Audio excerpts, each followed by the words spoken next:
Sa ulat ni Joan Punsoy. Sa mga nais sa international twist na luto ng manok, bakit hindi subukan ang shredded chicken with celery?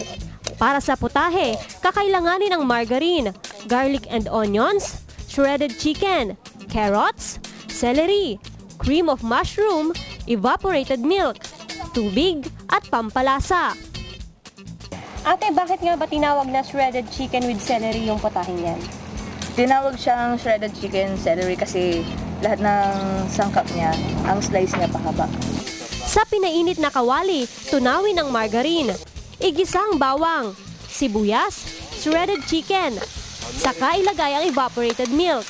Lagyan ng kaunting tubig. Habang nanunuot ang lasa, maaari nang isunod ang ginayat na carrots at celery.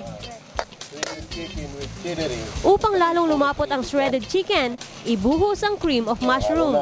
Matapos ang ilang minutong preparasyon, maaari nang ulamin ang shredded chicken with celery.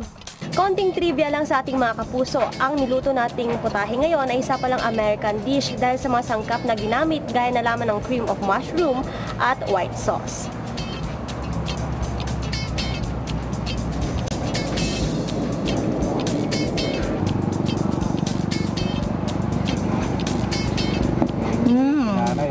Natitikman ko yung gatas, yung sili niya, yung manok, saka ito, sopas nga ito eh.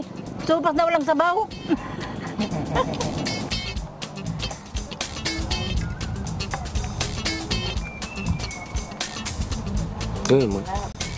Sarap siya, malasa. Ako si Joan Punsoy, naghahatid ng balita.